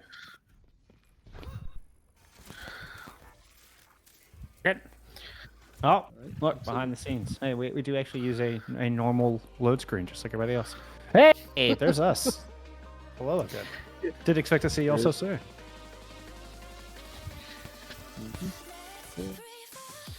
Technical issues, you hate to see them for either side, either for the production side or for the player side. You hate to see it. It happens. It happens. Looks like we're going to get... So, Solaris looking to change things up, and we're trying to bring out the Orisa, but Kaida just has completely shifted gears on him, and now coming out with Junker Queen. What do you think of this Junker Queen versus Orisa matchup that we were being shown? See, now here's my thing with with like, say, stuck in spawn. We didn't DC, it was just a glitch in the game. So now both teams saw what the other team was going to run. So you know they're thinking, if they're going to run it, what's the counter? Do we want to see what we had? And there's going to be internal discussions on what to do, where they're going to be placed at for their positioning, and how they want to engage this. So it's going to be very interesting to see if these two team compositions stay. I like Junker Queen. Very, very good in sort of open space. Lots of damage. Yeah. So it's going to be that, and the Orisa against each other is going to be very entertaining to watch from a tank player's perspective. Yeah, both very hard to kill. Both be able to put out a lot of damage up close. Both with a little bit of crowd control and a little bit of speed. Although the Junker Queen gets it to her whole team, the Orisa just with that javelin spin gets a little extra movement boost, but only to themselves. So. We are back in. Hopefully everybody made it in this time. He's in a hurricane. He might DC. Unlucker. Sounds like a skill issue. I ain't trust me. I know about them in the hurricanes being in Louisiana. We do those a lot every year. This is going to be very interesting. Other than the tanks, it's a mirror matchup. So I'm looking forward to Pyro versus Ruby to see which Sojourn pops off more. And see which one's the first big pick off, or which one just does puts out a lot of damage for their team. Ruby rocking the New York Excelsior skid. It's a slick looking skid. Despite how their performance has been, their new graphics look amazing. Put some good shots in, but nothing significant so far. Zyrev comes into the back with a quick little move, recalled on out of it. Did force out some cooldowns. Immortality Field not an option here for Solaris anymore. There is a 100 built up on that rail, but it's not going to hit the mark. And Kaida's still standing strong, coming in for another wave, another push into this little alcove where Solaris are hiding. Beepa's able to survive, not looking much worse for wear. Still has all their armor raring to go, and the push and pull continues here. Solaris with a little extra room, but not able to punch through and find any final blows just yet.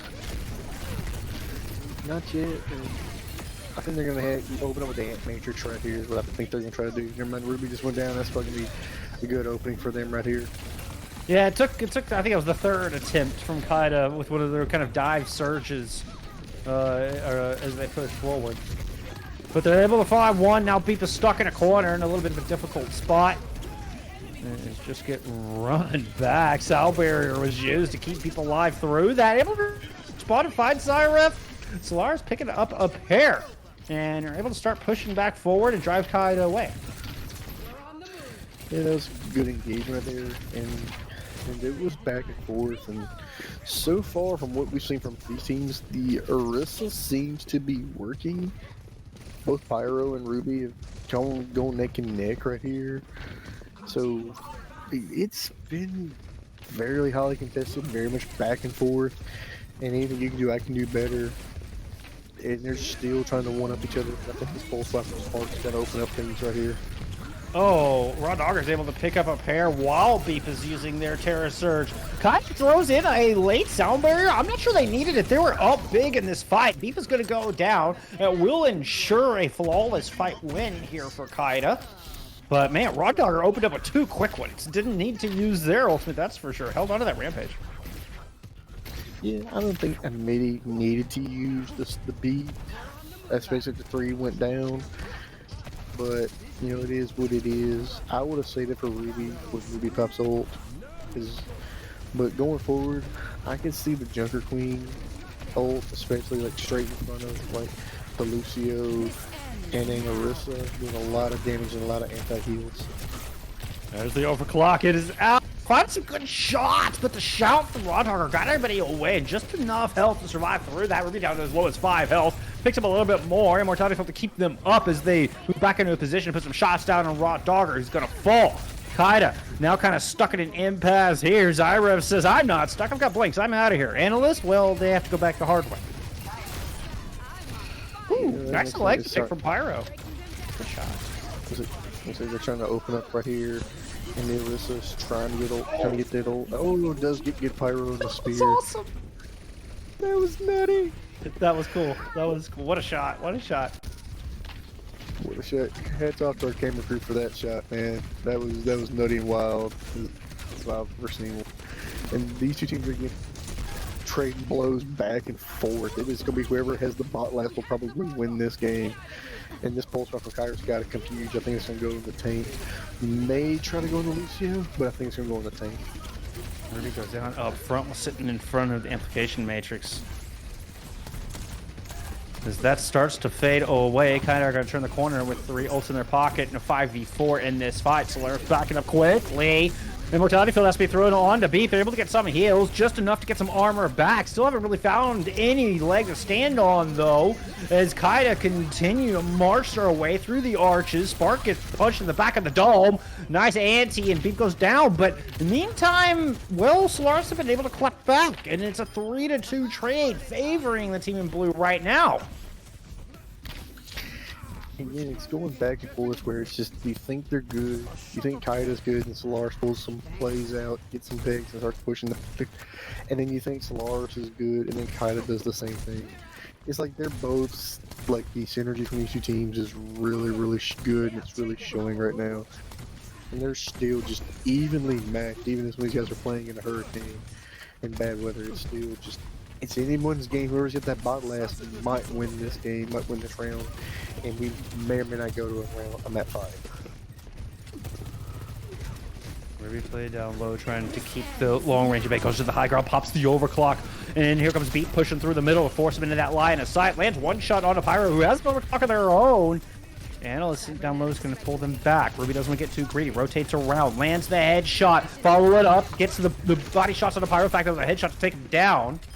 Eventually, we'll have to work to rotate out of this position, but Ruby, that killer flank, has bought Solaris a brilliant fight win, and a very important one at that. He did. Ruby was at 1 HP. Well, I say like 5 to 10 HP, living on a prayer, and just good playing that beat from the Orisa, and just letting Ruby able to get healed up. It's been very, very good coordination and shot calling between those two. And it's still, this looks like Solaris is playing a little bit better and getting a little bit more swag going and getting some momentum going their way. Yeah, they're going to win this fight here, and they finally get the cap. Solaris did a good job to touch and buy Kaida an opportunity there, and they even invested somewhere here to try to hold that, but Solaris are looking very clean indeed. Looks like Solaris is playing well, and I think the biggest thing is the tank differential. Is now, are we getting Orisa via Orisa done? Yeah, I mean, this has kind of been the meta here since the most recent patch change, at least as far as contenders and stuff. Orisa has really come into prominence. Pulse bomb there, blocked by the Immortality Field. Spark gets taken down. Ruby, again, rotates up to the high ground, puts some shots down, but Analyst gets out of the way. And meanwhile, back on the bot, the DPS of Kaida are doing work. Yeah, the DPS of Kaida, that's a huge, almost team wipe right there. And looks like the Orisa build looks like Kaida's getting there. Looks like they're starting to play their game right now. I think that's what they needed to get some momentum going and try to start pushing this bot a little bit more towards their end so they can get better spawns. I'm interested to see his beat ult, if they can get anything out of it, see if they can get 1 or 2 picks with it. Fortifies, put Amity in the best spot, jump up, not gonna be able to escape out of there. Analyst dodges the energy javelin, but can't dodge the primary fire. Beep did overextend a bit. No. And this is whittled down. Is this a 2v2 of the point? Pyro was able to land that shot from the outside and puts another one down on the head of Banana's head. And Pyro helps Kaida with the 2v2 to start making some progress here towards the bridge. That was a weird engagement at the end of it. You're thinking, were they just slide out or speed rush out? Pyro's like, nah, I got this. 2 huge picks based on Hannah. Right now, you're seeing what Sojourn is picked by a lot of teams, regardless of PC or console or any league. Even pro players use her. She's very effective as a DPS. Overclock from the high ground. Speaking of, Ruby finds Analyst right out of the gate. Takes a shot down to 9 health and just has to let the rest of that fade away, but Beep is able to follow up. And look at that with that turn flick on the Pyro. That was mean. Ruby putting up a flashy showing here in that engagement. That was very, very nicely done. Just the flick, go around, flick of the wrist, headshot, body shot, just enough to kill. And Solaris looks like completely different this time around. It's like a very different team. If they get these forward spawns, that can be a lot of momentum for them, and that's what they would need. Oh, Kaida trying to bring this back. They really need to win this fight. They invested pretty heavily into this, despite it not being able to save Raw Dogger. X-Ref will not hit the mark with that pole. Ruby able to turn around and get the kill with that railgun shot. Now puts the shots down onto Analyst. Analyst backs out of there. Has the A-Matrix in their pocket, but no room to use it. Raw Doggers now made their way back into this fight. Oh, up close and personal will eventually get that kill with a little help from Analyst. That energy javelin is enough to finish off Ruby, and Kaida able to stabilize here a little bit. Oh no. Kaida was able to stabilize, but I think a lot of so they went from like 78 to 80 to 92 for the percentage. It looks like we get a DC. It's what it's sounding like. It's possibly an auto pause here Uh, in game, which means that we're having an internet connection. Keep an eye. A beep was really close. They were having internet connections earlier. Yeah, we're getting a ruling here though that because of the DC earlier, that Solaris unfortunately do not have any pause time to work with. They've already used it all. So they're kind of stuck in between a rock and a hard place here, Big Sam. they are. And that's the kind of spot you want to be between, especially with a 5v4 without your tank. If it's without a support, you can kind of make use with some heroes. If it's without a DPS, you kind of can work around it, but without the tank, without the pushing, that's very unfortunate. And with 19 seconds in the game, like right there from a 2-2 tie, going into the next map, which will be back to control. Oh, and I mean, Beep was super close to ult as well. I mean, it's still going to take time. I mean, if you're Solaris, you just have to eat up as much time and pray your tank can make it back. I don't know if you try to swap. I mean, you've got close to everybody having ultimates all online, which could put an end to this. So I don't think you want to make any swaps in the Orisa being absent, but you can see Solaris are tentatively just poking from the outside and just trying to buy as much time as they can. They know this bot's got to stop at the checkpoint. They don't want to give that over. Ruby getting a pick here. Might be able to equalize things. And Matrix up from Kaida. Solaris dropped the sound barrier. They're moving in. Ruby lands one of those shots, but the heals are there. Analyst and Amity both very low. Hogan is able to take Analyst down with an Matrix from up high. I don't believe it. Solaris, they're able to win this 4v5. Sans a tank. They lose to a DC, and somehow they get the job done. Unbelievable. And that is why a lot of pro players, a lot of people pick Sojourn as your DPS. I don't want to say hard carry potential, but Sojourn is such a good DPS for almost any meta, for almost any team composition. I mean, just look at the damage coming out. Even without an ult needed, you see why Sojourn is picked heavily. That's why a lot of players, they pick her up. Unbelievable. Kind of beat there right now. And that's not only from a 5v4. And not only do they win the map, they don't even give up the checkpoint. They did not even give over the closer spawns. They contest I thought they were going to wait it out and try to use that to buy extra time. Nah, they got their ultimates up and fearlessly Solaris dive into that 4v5 with no tank and they get it done. Well played. Well played. Now, do we go to a break and give Beep time to get in? Or is this immediately have to jump into map 5 and they need to start without their tank? This I don't know, Big Sam. So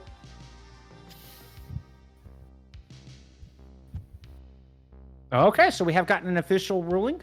The powers that be, the big brain Headrimmer has let us know. You cannot start 4v5. Not even an option in the rule set. It explicitly says you cannot do that. So we will take a 5-minute intermission. Hopefully Beep can make it back in here. I'd hate to see this go out on a forfeit. Bear with us. Map 5, hopefully around the corner.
I'm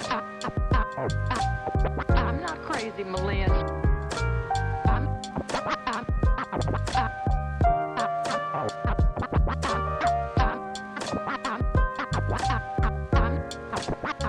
not crazy, Malin. I've just been in a very bad mood for 40 years. 40 years.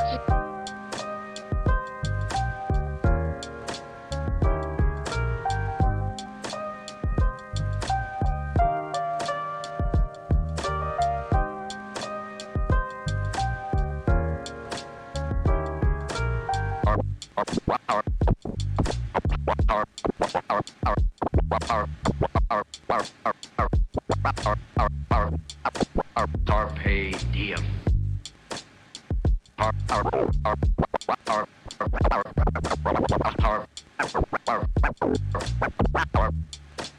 Carpe diem.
Solaris got all tied up 2-2 here in our Week 3 matchup. We are headed to Antarctic Peninsula for our deciding map between the two. And, well, Beepwood's not able to make it back, so we had a little bit of a swap-a-roo here to fill in this tank role. We're going to have Vibe subbing in the DPS role. We're going to have Hoggy moving to the tank role, and then we're going to have Ruby moving down into the flex support role.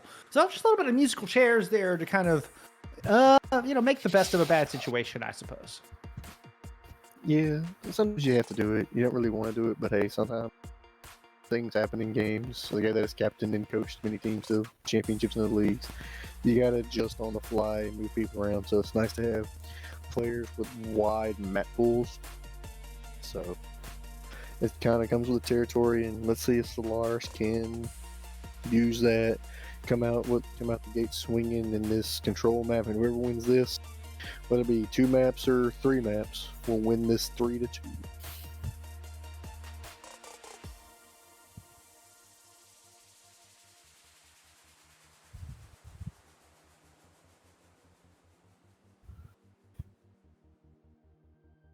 Did he DC? Okay, so yeah, you can see on our screen, Solaris won the first one, then Kaida won 2, then Solaris won another one. Solaris did win 2-0 in the Pulse, but Antarctic Peninsula is controlled, but it's a little weird. It's a little different. 1, I was hoping to see more penguins in the map. 2, it's a lot of ice. I figured it'd be nice to see like a Lucio with roller with a pair of skates instead of blades. But okay.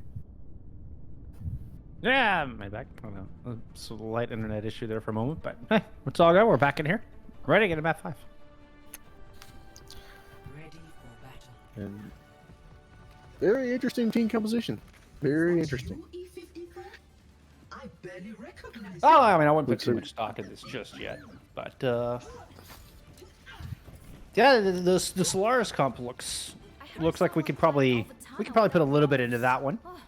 We've had to make those swap arounds. Hoggy in that tank role. We also have Charisma coming back in for Raw, by the way, for Kaida. So new tanks on both sides here for map 5. Here we go. Both. I'm expecting both Lucios to speed boost right out of point. And maybe speed boost right into each other, and then like a brawl / poke attack. Let's see who's going to come out of this ahead. Yeah, Pyro is here sticking with the Sojourn. So kind of going back to this route, and we've got a lot of space. Of course, Charisma needs to be very careful. Ooh, it's an energy javelin flies off the high ground. Zyref goes down. What a beautiful shot from Hoggy there. Moving into the tank roll and already making a big impact. Open things up big for Spark to find those first pair of kills. 3K on the board for Spark. And Spark and Zyref are close to no charge, but Spark getting those picks, which is needed. And now we have the mirror. Well, not quite mirror match, but Pyro still on the Sojourn. But Sojourn, as we saw the last map, is very, very powerful. Very, very good DPS. Just a charge railgun shot can turn a fight instantaneously. Yeah, we do Charisma making that swap, of course. So we saw the javelin hit Huggy straight in the gut. Kinda got to rotate down low. X-Ref is going to go ahead and pop those wheels to make that rotation. Ant Matrix on high here from Solaris. They've sent Huggy down, and Hannah Rivera has fallen as well. No, okay, yeah, Huggy is down on the low ground. Vibes were there to join him. Wall to divide the Ant Matrix from the outside. Pyro is able to land that big body shot with the railgun. And with that, it's been a cleanup here for Kaida and the grab control.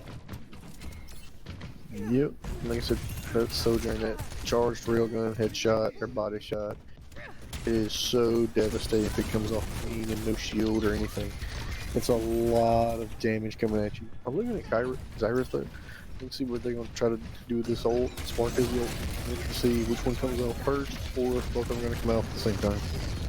It's the artillery from Spark to start things off. Nicely done. Just kind of forcing Kaida further back. Very able to heal on up through it.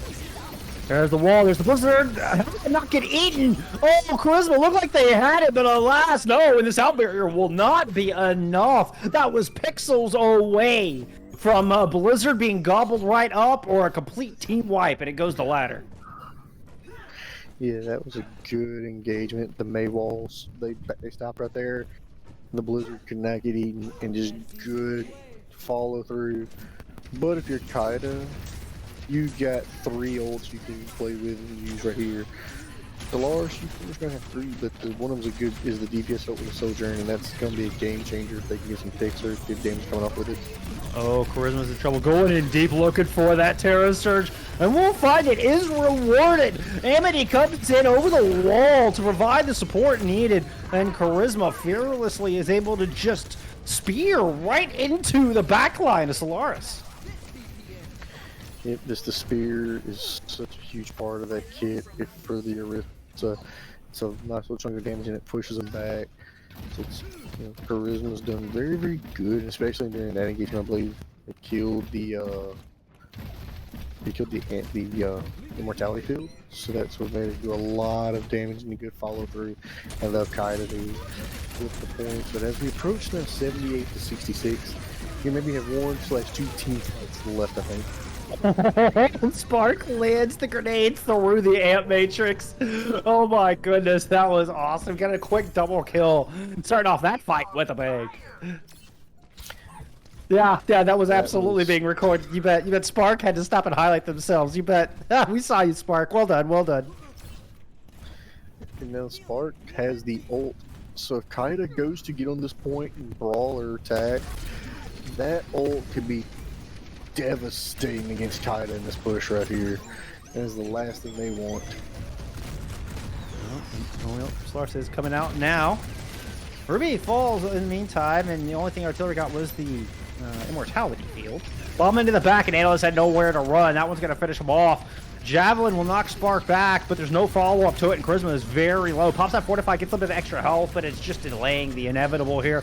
Pyro's trying to swing this thing, see if they can bring Kaida back in this map. I mean, it's a 99 to 75, and Pyro's done it. Pyro finds 3 before it's all said and done. That was looking desperate, but gotta hang on. It is. And Spark got 2 or 3 picks in there, and I was like, well, that might be it, but no, Kaida comes back. I'm thinking they're going to try to do the thing I just said. Ult before they get on point if you need to, because this is going to be last team fight for either team. Whoever wins this one's going to win this, go up 1-0 in this final best of 3 on control. Oh, it's a great artillery. Yeah, that hit the entire pass Solaris wanted to cover, and Ruby ends up with nowhere to run. Now Pyro's able to pick up another. Vibes finally gets this Blizzard out, but Amity just glides right on out, skates away, throws some sounds your direction. Bob your uncle, boom! Kaida comes out on top. Let's break it down. Let's break it down, Amity. Yeah, that was a good an ult by Vibes. It was a very good ult with the Blizzard, but I think it was too little too late, and then just Lucy was able to skate around it and then turn around and boop or hit, shoot, kill. And by then, that was the 3rd/4th person kill for Solaris, so try to won that one easily right there at the end. This map is still anyone's game. These 2 teams are still evenly matched. These Bastions are just popping off right now. Orissa's popping off. The Ant Matrixes have been nutty between these 2 teams. So, we shall see what happens right here. Pyro really clutching up. It was that next to last fight that Green was his way. And Pyro gets 2 clutch kills by forces to show up. And Kaida able to hang on. Now 1 sub-map away, closing this thing out. A bit of a battle for the high ground. R2 versus up top, and it's Pyro once again to open things up.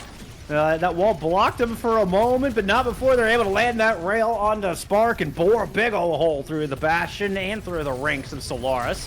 First control coming right on up here for Kaida. Yeah, and again, the Kyra opening things up. Point. Guys, point. Oh, they just flubbed the crap out of that. No! No! Now Zyra is able to get Vibes. I'm baffled. I have my head in my hands right now. Kaida gets off point before the Solaris finds an opening, put a crowbar in it, and break it right on down. Unreal. What did I just watch? That was Kaida's point dead to rights, and Solaris flips it out of nowhere. And now Ruby will have the Ant Matrix up for this engagement. And it's gonna be the battle of the windows. Let's see which. Oh, Grizzle put a nice energy javelin right on through it. Yeah, both windows were on top of each other. The red one there for a moment, but yeah, it was there. Absolutely, a lot of damage. Whew. Man, this is basically it's flipped to 28% to 7%. And really, just the 2 windows got used, and that was it. Now you're gonna have Pyro versus Vibes. It's Overclock versus Blizzard. This can be very interesting to see an ult that can hit a lot of people at different times, or a Blizzard that freezes everybody in crowd control. It's gonna be very interesting to see which one you can pop first, which more usage. Vibes.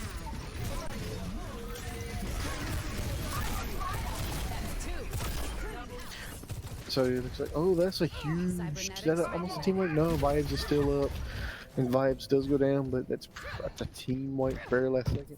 As Kaida will get that, and as they continue to add to their lead at 40%, they're 60% from winning this series overall 3-2. Did have to use a couple of ults right there, but they do have the beat drop, and they do have the new Bastion versus a beat drop and a Bastion ult as well with the side of Solaris. So both teams are evenly matched when it comes to ults right now, and the team compositions are almost identical. Looks like they're still trying to battle it out. I think these Orissas are trying to increase their dominance and try to make some space for their teams. But for Kaida, they can draw this out as much as they can. By the time this unit is over, it could be well over for them. Kaida have been able to hold on through this. I mean, it looks like some invested pretty heavily in that fight too. I saw the sound barrier fading right as I got back in here. I mean, I come back in and this is looking like gravy street, like all good here for Kaida. It's all good for Kaida. It looks like this is going to be the last team fight left engagement. If Solaris wants to try to cap it, try to flip this point over, but losing your tank is not what you need for this engagement. Yeah, they're not even going to make it to the objective. This one is done in dust. Oops, somebody did make it onto the touch, but Pyro has been an absolute hero of this map. That is kill number 16 in a row. We saw the 15 kill streak pop up just a moment ago. Pyro, MVP of map 5 for sure, perhaps of the whole darn thing. Man, what a series it was, though. Going down to the wire all the way to map 5. Kaida, big congratulations. They'll move up to 2-1 here in season 12. And Solaris, even though they're 1 and 2, they literally could have won this just as easily. And then you see the good Bastion plays come out. It was great. Yeah. Overall, both teams played well, and either for the mid-season tourney or or another season or second season tourney. Don't be surprised if they face each other again. If these two teams are evenly matched, I would not be surprised if they had a rematch down the road, maybe in a big playoff spot or big playoff match. I mean, and a reminder, Solaris didn't get to play with their starting tank there in map 5. Move some musical and move some DPS and put things around. And this match was that kind of close. So, I mean, that was, act of God, hurricanes and stuff going on. Unfortunate, hope Beep is okay. I would love to see, like, with Solaris full strength, all focus, in the right direction without hurricanes going on outside. Does this match still go this same direction? I mean, it feels like it was super close, and Solaris wasn't even at full strength when it came to that final map. It wasn't, but that's why, like I said, when you're building a team, building an org, you got to have players with deep hero pools that can play a wide variety. So whenever they get forced to swap roles, they can adjust quite easily versus a one trick or like a tank only or DPS only or support only. It's true. It's true. I mean, especially with a meta in flux, being able to have a wide hero pool and be able to stay versatile, will win you a lot of games. I mean, that's what'll win championships, and that's what keeps the greats on top. So, and that was certainly on display here today. I mean, we saw a variety of compositions coming out of Kaida, and they looked excellent on pretty much all of them. So, well done. But that is gonna do it for us here today. Thank y'all so much for hanging out with us. Khazix, thank on ops today, and then Headrammer on producing. Thank you to them. And then you had big myself here in the booth. It's time to say goodnight, though. Appreciate y'all. We'll see you next time. More CGL. Bye, friends. Stay safe and make good decisions.